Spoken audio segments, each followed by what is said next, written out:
John Paul గారు క్రాంతి గారికి వివరణిస్తూ ఒక రిఫరెన్స్ చదివి వినిపించారు. అదే ఒకసారి స్క్రీన్ మీద నేను చూపిస్తున్నాను, ఒకసారి చూడండి. చాలా స్పష్టంగా చెప్పబడిన మాట ఏంటంటే, నేను చదివి వినిపిస్తాను. చదవండి, బ్రహ్మాండంగా చదవండి. ద్వితీయోపదేశకాండం 13వ అధ్యాయంలో ఒక మాట రాయబడింది. ద్వితీయోపదేశకాండం 13వ అధ్యాయం 1వ వచనం నుంచి, ప్రవక్తయే గాని కలలు కనువాడే గాని నీ మధ్యను లేచి నీ ఎదుట సూచక క్రియనైనను మహత్కార్యమునైనను చేసి నీవు ఎరుగని ఇతర దేవతలను అనుసరించి పూజింతము రమ్మని చెప్పిన ఎడల అతడు నీతో చెప్పిన సూచక్రియ కానీ మహత్కార్యం కానీ సంభవించినను ఆ ప్రవక్త మాటలను కలలు కనువాని మాటలను వినకూడదు. ఎలైనగా మీరు మీ దేవుడైన యెహోవాను మీ పూర్ణ హృదయంతోనూ మీ పూర్ణ ఆత్మతోనూ ప్రేమించుచున్నారో లేదో తెలుసుకున్నట్టుకు మీ దేవుడైన యెహోవా మిమ్మును పరీక్షించుచున్నాడు. మీరు మీ దేవుడైన యెహోవాకు లోబడి ఆయనకే భయపడి ఆయన ఆజ్ఞలను అనుసరించి ఆయన మాట విని ఆయనను సేవించి ఆయనను హత్తుకొని ఉండవలెను. ఇక్కడ ఏమని రాస్తున్నాడు అంటే, వాళ్ళు చెప్పిన మాట సంభవించినా సరే జరిగినా సరే వాటిని మీరు వినకూడదు అని చెప్తున్నాడు.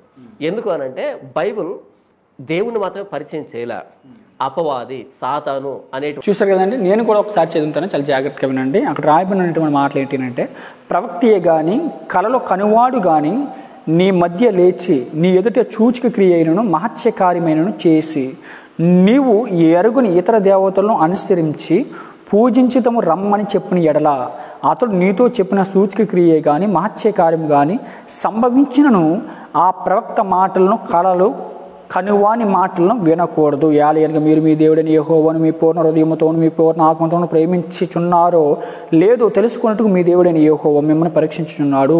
మీరు మీ దేవుడైన యెహోవాకు లోబడి ఆయనకు భయపడి ఆయన ఆజ్ఞలను అనుసరించి ఆయన మాట విని ఆయనను సేవించి ఆయనను హత్తుకొని ఉండవలను.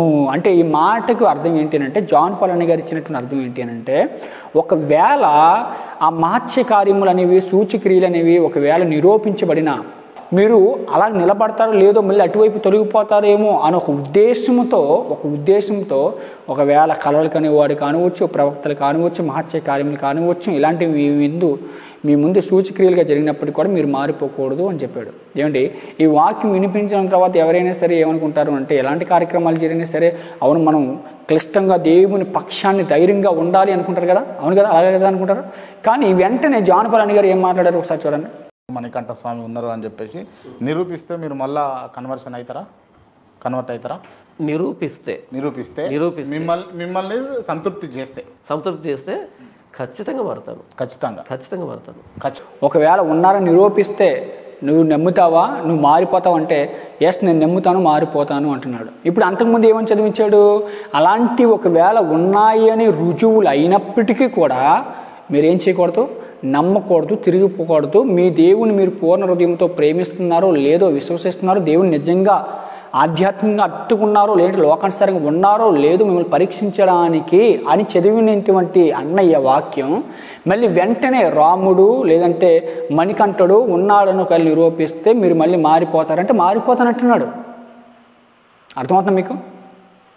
మారిపోతున్నాను అంటున్నావు అని అంటే దేవుని శక్తి ఉన్నదని నువ్వు గ్రహించలేదు పూర్తిగా. అక్కడ పూర్ణ హృదయంతోనూ పూర్ణ ఆత్మతోనూ మీరు ఉన్నారో లేరో కరెక్ట్గా దేవుని ఎదుట ఉన్నారో లేదో తెలుసుకోవడం కోసం దేవుడు పరీక్షించాడన్న వాక్యం చదివిన మీరు మళ్ళీ వెంటనే ఏమంటున్నారు, మారిపోతానండి అంటున్నారు. మారిపోతానంటున్నారంటే దేవుని శక్తిని మీరు పరిపూర్ణంగా చూడలేదు, దేవుని శక్తిని పరిపూర్ణంగా మీరు కలిగి లేరు. ఎందుకు తెలుసా? ఎబ్రిల్కి రాసినటువంటి పత్రిక 2వ అధ్యాయం 3వ వచనంలో ఒక చక్కటి మాట ఉంది. అక్కడ ఆ మాట మనం చదవగలిగితే, ఇంత గొప్ప రక్షణ మనము నిర్లక్ష్యం చేసిన ఎడల ఎలాగ తెప్పించుకుందాము? ఇంత గొప్ప రక్షణ నువ్వేం చెప్పాలంటే క్రాంతి గారికి, అయ్యా క్రీస్తు ఇచ్చిన రక్షణ ప్రపంచంలో ఏ దేవుడు అనబడిన వాడు కూడా ఇవ్వలేడు. ఎందుకంటే బైబిల్లో అనబడినవాడు అన్నది, అనబడినవాడు ఏ దేవుడు కూడా ఇవ్వలేడు. కాబట్టి నేను ఏ దేవుని కూడా విశ్వసించాను. ఎందుకంటే గొప్ప రక్షణను దయచేసిన క్రీస్తుని విశ్వసించాను. ఆ క్రీస్తు తప్ప ప్రపంచంలో ఎవడు కూడా రక్షణను ఇవ్వలేడు. కేవలం యేసు క్రీస్తు ప్రభులు వారు తప్ప ఇంత గొప్ప రక్షణ ప్రపంచంలో ఏ దేవుడు కూడా, దేవుళ్ళు అనబడిన వారు కూడా ఇవ్వలేరు అని కటాఖండంగా చెప్పాలి. చెప్పవా? చెప్పలేదు. నువ్వు ఎక్కడ దేవుని హైలైట్ చేసినట్టు అక్కడ దేవుడు శక్తివంతమైన వాడు, దేవుడు రక్షణకు కారుకుడైన వాడు అని చెప్పావా? చెప్పలేదు. మరి ఏం చెప్తారని మీరు? కాబట్టి నేను ఏమంటాను అంటే తప్పులు అనేవి ఖచ్చితంగా, పొరపాట్లు అనేవి ఖచ్చితంగా ప్రతి ఒక్కరు చేస్తారు. కానీ అదే పొరపాటుని బ్లేమ్ చేస్తూ చూపించడం అంటే అది సమంజసం కాదు. మీ విషయంలో కూడా నేను అదే చెప్తున్నాను. ఎందుకంటే మీ విషయంలో కూడా నేను కరాఖండిగా నేను ఎందుకు అది మనిషిని చేసి అన్నా ఒప్పుకుంటారా మీరు స్క్రీన్ మీదకి వచ్చి మీరు చేసిన పొరపాటును ఒప్పుకొని అనట్లేదు. ఇంకా చాలా విషయాలు మీరు తప్పుడు మాట్లాడారు. ఏమన్నారు మాట్లాడుతుండగా ఏమన్నారు తెలుసా? ఆయన ఒక ప్రశ్న అడిగాడు. ఆయన ఏం ప్రశ్న అడిగాడు ఒకసారి మళ్ళీ స్క్రీన్ మీద మీరు చూడండి. కాబట్టి యాక్సిడెంట్ల కారణం కూడా దేవుడే, యాక్సిడెంట్ల కారణం దేవుడే, రోగాల కారణం దేవుడే, ప్రకృతి వైపరీత్య కారణం దేవుడే. దేవుడు ఉన్నాడు కాబట్టి ఇవన్నీ జరుగుతాయి. ఏమంటున్నారు? రోగాలకు, యాక్సిడెంట్లకు అన్నిటికీ దేవుడే కారణం. ఏంటన్నా అసలు ఏం మాట్లాడుతున్నారన్న మీరు? రోగాలకు, యాక్సిడెంట్లకు అన్నిటికీ దేవుడి కారణమా? అరే అన్న, బైబిల్లో మీరు చూడలేదన్నా? బైబిల్లో రాయబడిన మాట ఏంటన్నా? అసలు బైబిల్లో రాయబడిన మాట ఎప్పుడైనా మీరు అది చదివారా? ఎందుకు ఈ విషయం ఇలా మాట్లాడుతున్నానంటే మిమ్మల్ని కించపరచాలని కాదు. బైబిల్లో కరాఖండిగా ఉంది ఆ మాట. అధికముగా దుర్మార్గ పనులు చేసిన వాడు కాలమునకు ముందే పోవును. అధికముగా దుర్మార్గ పనులు చేసిన వాడు కాలమునకు ముందు పోతాడన్నా. యాక్సిడెంట్లు దేవుడు చేయిస్తున్నాడన్నా? అన్న యాక్సిడెంట్లు ఎలా జరిగితే తెలుసా అన్న? ఫుల్గా మద్యం త్రాగేసి కొళ్ళు పైర్లు కమ్మేసి రోడ్డు మీద లారీలు వేసుకొని, యాన్లు వేసుకొని, ఆటోలు వేసుకొని, బైక్లు వేసుకుపోతే దేని పడితే దాన్ని ఢీ కొడితే అన్న ప్రమాదాలు జరగవన్నా? ఆ ప్రమాదాలు దేవుడే కారణం అన్నా? రోగాలు ఎట్లా వస్తాయన్నా? మద్యం తాగేసి వ్యభిచారం చేస్తే రోగాలు రావన్నా? హెచ్ఐవి ఎలా వస్తుందన్నా? దేవుడు ఇస్తున్నాడన్నా హెచ్ఐవి రోగాన్ని. అన్న దేవుడు ఆ రోగాన్ని సృష్టించాడు అన్న. జాన్పాల్ అన్న, నేను డైరెక్ట్గా అడుగుతున్నాను, హెచ్ఐవి అనేటువంటి వ్యాధిని దేవుడు ఇస్తున్నాడా? నీవు అనేకమైనటువంటి స్త్రీల దగ్గరికి పోతే, పరస్త్రీల దగ్గరికి పోతే వాళ్ళకు ఉన్నటువంటి వ్యాధిని నీకు వస్తుంది. అవి కూడా దేవుడే ఇచ్చేస్తున్నాడు అంటున్నారంటే మీరు ఎట్లాగన్నా? అధికముగా దుర్మార్గపు పనులు చేయకము, చేసిన ఎట్లా నీ కాలం ముందు నువ్వు ఎలా చనిపోదు అన్నాడు. నువ్వు చేసే ఆ తప్పుది వల్ల నువ్వు చనిపోతున్నావు అని చెప్పాలి తప్ప రోగాలను కూడా దేవుడే ఇస్తున్నాడు, యాక్సిడెంట్లు కూడా దేవుడే చేయిస్తున్నాడు అని అంటే దేవుడు అక్కడ ఏంటన్నా అసలు ఏం చెప్పబోతున్నావు నువ్వు? కాబట్టి ఆలోచించండి, ఏం చెప్పబోతున్నావు నువ్వు అక్కడికి వెళ్ళి? దేవుడు కిరాతకుడు, కీచకుడు, దేవుడు దుర్మార్గుడు అని చెప్పడానికి వెళ్ళావా? నువ్వు ఏంది?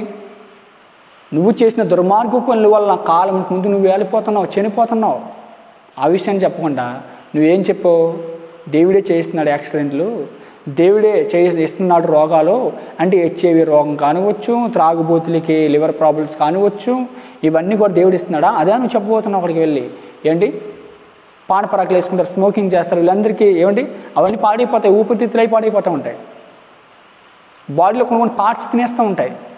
ఇవన్నీ ఈ రోగాలన్నీ దేవుడు ఇచ్చినాడా? దేవుడా ఈ రోగాలన్నీ ఇచ్చి మీరు ఇలా చచ్చిపోంటారని చెప్పాడు?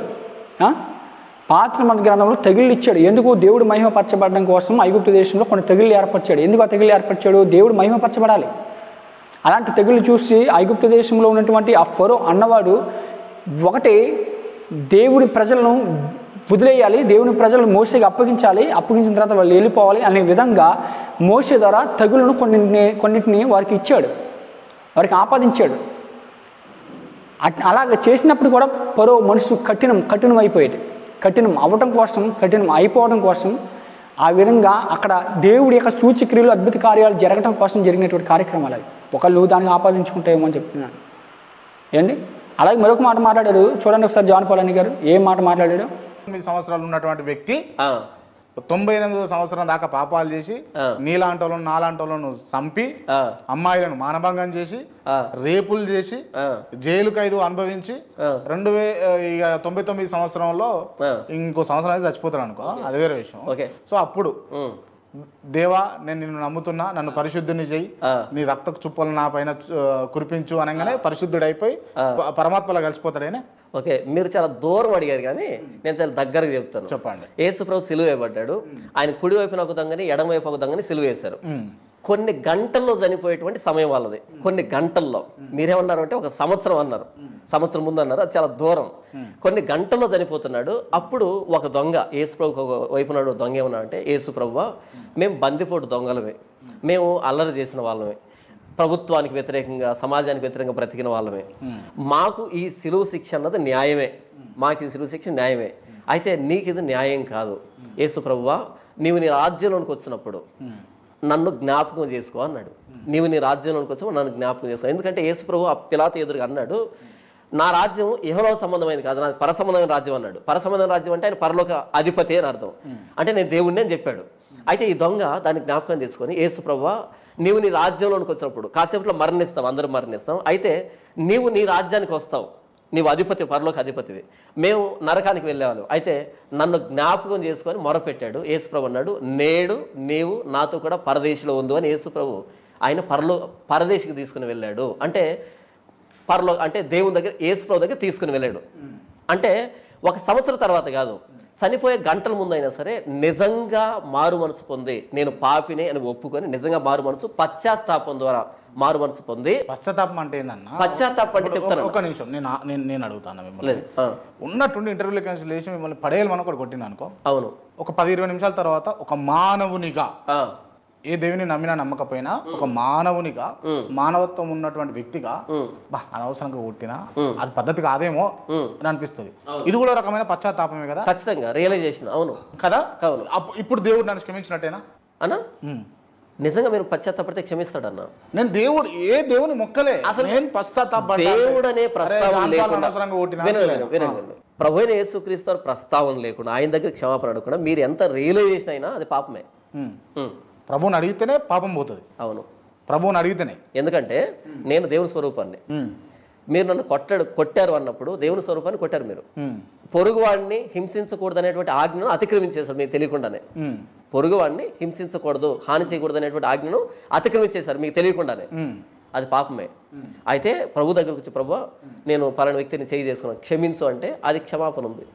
నన్ను క్షమాపణ అడగాలి, ప్రభువుని క్షమాపణ అడగాలి, ఇద్దరిని అడిగితేనే దానికి ప్రాయశ్చిత్తం. అవును, లేకపోతే ఉండదు అంటారు. ఉండదు. విన్నారు కదండి, క్రాంతి గారు అడిగిన ప్రశ్న ఏంటంటే, సూటిగా అడిగాడు. 90 సంవత్సరాల వ్యక్తి ఉన్నాడు, ఆ వ్యక్తి ఇంకా 2 సంవత్సరాలు చనిపోబోతున్నాడు. 2 సంవత్సరాలు చనిపోబోతున్నటువంటి ఆ వ్యక్తి అప్పటికే మానభంగాలు, రేపులు, మర్డర్లు చాలా చేశాడు.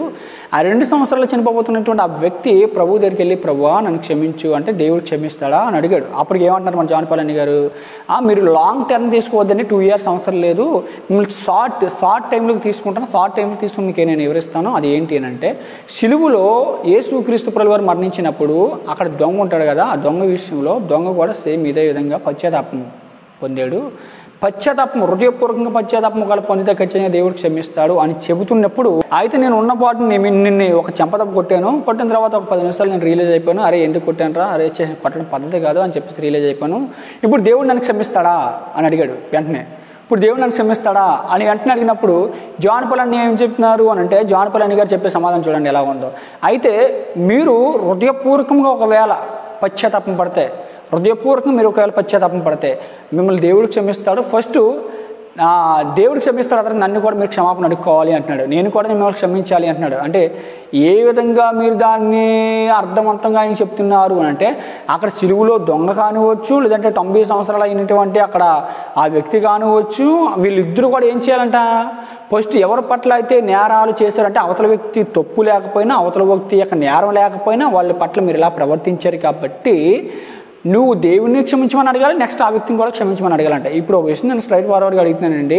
ఇప్పుడు 90 సంవత్సరాలు వచ్చిన ఆ వ్యక్తి, వాడు 20 సంవత్సరాలు మొదలుకొని చేసిన పాపాలు, నేరాలు అన్నిటినీ బట్టి వాడు ఎవరి పట్ల అది చేశాడో వారందరి దగ్గరికి వెళ్ళి క్షమాపణ కోరుకోవాలా? ఇప్పుడు మీరు ఇచ్చినటువంటి ఎవరిని బట్టి కోరుకోవాలా? ఆ విధంగా కోరుకుంటూ అయిపోద్దా? అదే మీరు ఇచ్చే ఎక్స్ప్లెనేషన్. అసలు మీరు అక్కడ ఇవ్వాల్సినటువంటి ఎక్స్ప్లెనేషన్ ఏంటో తెలుసు అన్ని గారు, హృదయ రహస్యాలు ఎరిగిన వాడు మహాదేవుడు.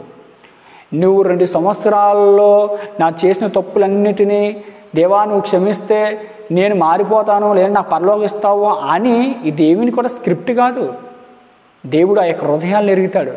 హృదయాల్ని నిజంగా హృదయాలను పరిశోధించి చూసే దేవుడు కాబట్టి వీడు హృదయపూర్వకంగా నిజంగా పశ్చాత్తాపం పడుతున్నాడో లేదో చూసి వాడికి క్షమాభిక్ష పెడతాడు. అంతే తప్ప రోజు లోకంలో ఉన్న వారందరూ కూడా దైవ కుమారుడు యేసుక్రీస్తు వారు ఒకప్పుడు ఆయన ఈ లోకానికి వచ్చాడు, మానవులందరి కొరకు కలవరిశిలువలో మరణించాడు అని ఒకవేళ విశ్వసించిన వారైతే తప్పులు ఎందుకు చేస్తారండి? అప్పుడే తెలుసుకొని అప్పుడే రియలైజ్ అయిపోయానంట, ప్రభువా నన్ను క్షమించండి, దేవుడు క్షమిస్తాడా? దేవుడు ఎట్లా క్షమిస్తాడు? క్షమించాడు కదా. క్షమించలేనప్పుడు మీరు ఎలాగా అక్కడ నువ్వు చెప్పవలసిన సమాధానం చెప్పవలసిన విధానం ఎలా ఉండాలి అని అంటే, బ్రదరు, ఒక మనిషి తను నిజంగా పశ్చాత్తాపం దేవుని ఎదుట పడుతున్నాడో లేదో తెలియాలంటే దేవుడు మనిషి యొక్క అంతరంగ స్వభావాల్ని, అంతరంగ హృదయాల్ని పరిశోధించి తెలుసుకున్నవాడు కాబట్టి వారి హృదయాల్ని తెలుసుకొని దేవుడికి ముందే తెలుసు వాడు నిజంగా పశ్చాత్తాపం పడినవాడైతే దేవుడు నిజంగా వాడిని క్షమిస్తాడు. అది దేవునికి సంబంధించిన విషయము. ఆ క్షణంలో నువ్వు నేను చెప్పలేము. దేవుడికి సంబంధించిన విషయము, కాబట్టి ఇది దేవుడు నిర్ణయం తీసుకోవాల్సిన విషయము, కాబట్టి మనకు సంబంధించి లేనిది అని చెప్పాలి. మీరు ఏం చెప్తున్నారు? మీరు నన్ను కొట్టేస్తారు కాబట్టి మిమ్మల్ని నేను కూడా క్షమించాలంటున్నారు. వాళ్ళు క్షమించకపోతే క్షమాపణ అడుక్కోవాలంటున్నారు. మీరు క్షమాపణ అడుక్కుంటే ఒకవేళ అవకాశం అక్కడ లేకపోతే నరకానికి పోతాడా? అదే మీరు చెప్పేది? క్షమాపణ అడుక్కుంటే ఒకవేళ అవకాశం లేకపోతే నరకానికి పోతాడా? పోడు కదా.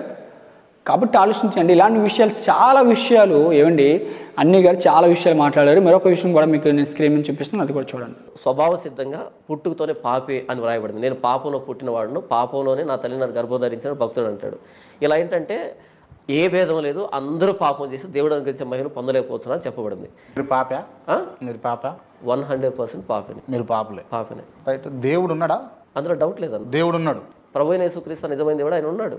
ప్రభు అయిన యేసుక్రీస్తు నిజమైన దేవుడు అని మీరు అంటున్న దేవుడు ఉన్నాడు.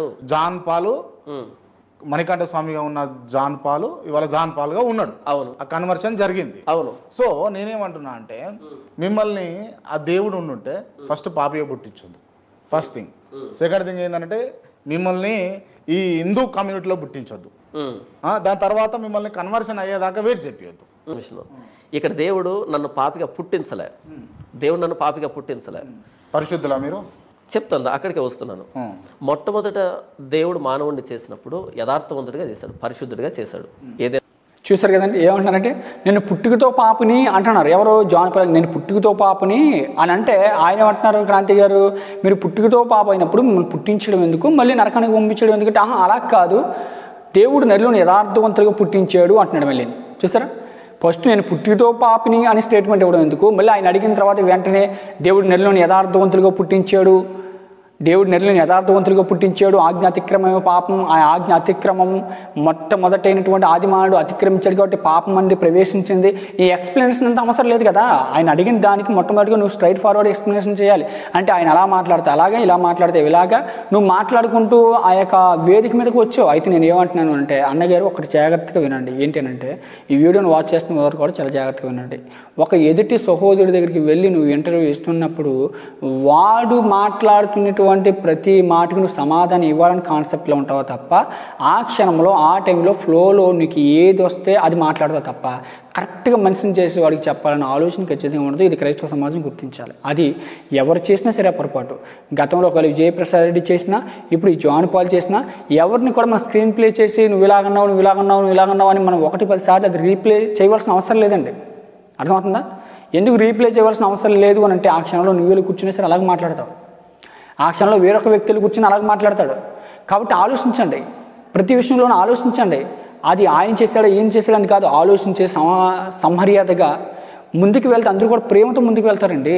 కానీ ఈరోజు ఆ ప్రేమ లేదండి. అందుకే యేసుక్రీస్తు ప్రభువు వారు ఏమన్నారో తెలుసా? ఒకసారి మత్తయి సువార్త 6:22 నేను మీతో చెప్పింది ఏమనగా, తన సహోదరుని మీద కోపపడు ప్రతి వాడు విమర్శకు లోనకును. ఈరోజు జాన్ పాల్ అన్ని కూడా విమర్శకు ఎందుకు లోనగాడు అని అంటే, కోపపడ్డాడు. ఎవరి మీద తెలుసా? విజయప్రసాద్ రెడ్డి మీద కోపపడే ఆ విధమైనటువంటి సమాధానం ఇచ్చాడు. ఏ విధమైనటువంటి సమాధానం అంటే, స్టార్టింగ్లో ఆయన జై శ్రీరామ్ అంటే నేను వీపీని కాదు జేపీని అన్నాడు. వీపీ అనే దానికి ఒక అర్థాన్ని ఇచ్చాడు. ఈపీ అనేది నేను పెట్టుకున్న పేరు అని చెప్పేసి, వీపీ అనడానికి అలాంటి వ్యంగ్య పేర్లు పెట్టడానికి మనం ఎవరు అంటే తప్పు కదా. ఇప్పుడు మీరు అదే ప్రశ్న మళ్ళీ జేమ్స్ అన్ని కూడా మొన్న ఏదో చర్చా వేదికలో కూడా అదే ప్రశ్న లేవనెత్తారు. అవసరమా బ్రదర్ ఇవన్నీ? వివాదాస్పదమైనటువంటి గొడవలు పెట్టుకునేటువంటి పదాలు కానివచ్చు, మాటలు కానివచ్చు, ఇవన్నీ అవసరమా బ్రదర్? నాకు అర్థం కావట్లేదు. ఇంత విజ్ఞానం నేర్చుకున్నాను అంటున్నారు. ఏమి నేర్చుకున్నారు బ్రదర్ మీరందరూ కూడా? ఇంత జ్ఞానం ఏమి నేర్చుకున్నారు? మీరు ఇంత వ్యంగ్యంగా ఒకరినొకరి మీద దుమ్ముతికి పోసుకుంటే మాటలు వ్యాఖ్యానాలు చేస్తున్నారు కదా. మీకంటే చిన్నపిల్లలు బెటర్ అనిపిస్తుంది నాకు. మీకంటే చిన్నపిల్లలు బెటర్ అనిపిస్తుంది. ఆ మాటకి అర్థం ఏంటో నీకు తెలుసు, ఆ మాటకి ఏమని ఎక్స్ప్లెనేషన్ ఇచ్చాడో తెలుసు. మళ్ళీ ఇచ్చినా కూడా ఆ చర్చ, ఆ ఇంటర్వ్యూ చూసినప్పటికీ కూడా నువ్వు మళ్ళీ దాన్ని మళ్ళీ చర్చా వేదికలో ప్రస్తావించావు అంటే నీ ఇంటెన్షన్ ఏంటి, ఆయన ఇంటెన్షన్ ఏంటి? అంటే ఇతరుల వ్యక్తిని బాధ పెట్టాలనే ఉద్దేశమా? అలాగని ఇతరుల వ్యక్తులు నువ్వు బాధ పెడితే సేమ్ నువ్వు ఏదైతే ఇస్తున్నావో అదే వస్తుంది. బైబిల్ అదే చెప్తుంది. నువ్వు ప్రేమనిస్తే ప్రేమ వస్తుంది, ద్వేషం ఇస్తే ద్వేషం వస్తుంది. నువ్వు ఇచ్చే దాన్ని బట్టి ఉంటుంది. కాబట్టి ఆలోచించండి, ఒకరి మీద ఒకరు దుమ్మెత్తు పోసుకోకండి. క్రైస్తవ సమాజానికి సన్మార్గం నేర్పించే మార్గాన్ని బోధించండి, ప్రేమ కలిగి జీవించండి. అదే చెప్తున్నాడు యేసుక్రీస్తు ప్రభువు వారు. ఏం చెప్తున్నారు అంటే, నేను మీతో చెప్పింది ఏమనగా, తన సహోదరుని మీద కోపవాడు ప్రతి వాడు విమర్శకులో నగును. కోపంతో ఏదో మాట అనేస్తావు, కానీ నీకు బుద్ధి చెప్పేవాడు ఎవడో ఒకడు మళ్ళీ తయారవుతాడు. అలా తయారవటం వల్ల నువ్వు విమర్శకులో నవ్వుతావు, నువ్వు విమర్శించబడుతున్నావు అక్కడ. అదే అంటున్నాడండి. ఏమంటే ఇక్కడ రాయబడినటువంటి కాంటెక్స్ట్ ఏంటో తెలుసా? నీ సహోదరుల మీద విరోధ భావం ఏదైనా ఒకవేళ నీకు ఉంటే మొదట అర్పణ అక్కడ పెట్టి మొదట వెళ్ళి సమాధానపడి అలా సమాధానపడి వచ్చిన తర్వాత అర్పణ వెళ్ళి అర్పించము అంటాడు. అంటే అర్పణ ముఖ్యమా సహోదరుడు ముఖ్యమా? సహోదరుడు ముఖ్యం. అక్కడ ఈరోజు ఏం చేస్తున్నారంటే బైబిల్లో చాలా థీరీలు ఉన్నాయి కదా, ఈ థీరీలు నిజంగా మన జీవితంలో అవలంబిస్తే ఈరోజు వేదికల మీదకి యూట్యూబ్ వేదికల మీదకి వచ్చి ఎందుకని ఒకరినొకరు విమర్శించుకుంటారు నాకు అర్థం కాదు. ఒకరినొకరు ఎందుకు దుమ్మెత్తి పోసుకుంటారు నాకు అర్థం కాదు. ఈరోజు జాన్ పాల్ గారు ఇంటర్వ్యూకి వెళ్ళినా ఆయనలో లోపాలు కనిపిస్తాయి, ఇంకొక వ్యక్తి వెళ్ళేసరి ఆయనలో కూడా లోపాలు కనిపిస్తాయి. ఎందుకంటే కరెక్ట్గా అక్కడ ఎవరు మెన్షన్ చేయలేడు.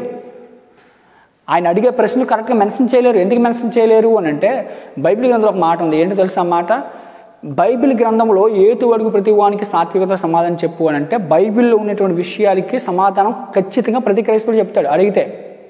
అర్థమవుతుందా? కానీ అవుట్ ఆఫ్ విషయాలు అడుగుతారు, బయట విషయాలు అడుగుతారు. బయట విషయాలు అడిగినప్పుడు కరెక్ట్గా సమాధానాలు అనేవి బైబిల్ నుండి కరెక్ట్గా వెళ్ళదని చెప్పలేము. అర్థమవుతుందా? ఆ కాన్వర్జేషన్లో ఏదో ఒక మిస్టేక్ జరుగుతూ ఉంటుంది. ఆ మిస్టేక్ జరిగినప్పుడు అదే మళ్ళీ బోధత్వం ఇలా తీసుకొచ్చి ఇదిగో ఇలాగన్నాడు. ఈరోజు జాన్ పాల్ గారి విషయాలు కూడా నేను ఇలాగన్నాను అనన్నాం. ఎందుకంటే ఆ సందర్భంలో ఆ విషయంలో ఆయన ఖచ్చితంగా ఆ విధంగా ఆయన ఒకళ్ళు మాట్లాడవచ్చు, కానీ ఖచ్చితంగా ఆయన ఇంటెన్షన్ అయితే అది కాదు. అది తెలుసు. ఎందుకంటే ఆయన కూడా సత్య సంబంధే, ఆయన కూడా వాక్యాన్ని చెప్పేవారే, ఆయన కూడా వాక్యం కొరకు పోరాడే వ్యక్తే. ఎందుకు ఈ విషయాన్ని చెప్తున్నాను అంటే మీకు ఈ భేదాలు వద్దండి. దయచేసి క్రైస్తవ సమాజానికి ఒక మంచి నేర్పించండి. ఒకరినొకరు ఖర్చుకుండే విధానంగా, ఒకరినొకరు అర్చుకుండే విధానంగా వద్దండి. కాబట్టి ఆలోచించండి, ప్రతి ఒక్కరు కూడా గుర్తించండి. ఈ మాటలు మీ యొక్క హృదయంలో పెట్టుకొని మీరు మనస్కరించి ప్రతి ఒక్కరు కూడా సమాధానికి వెళ్తారని ప్రేమపూర్వకంగా నేను వేడుకుంటున్నాను. అందరికీ వందనాలు. God bless you. Thank you అండి.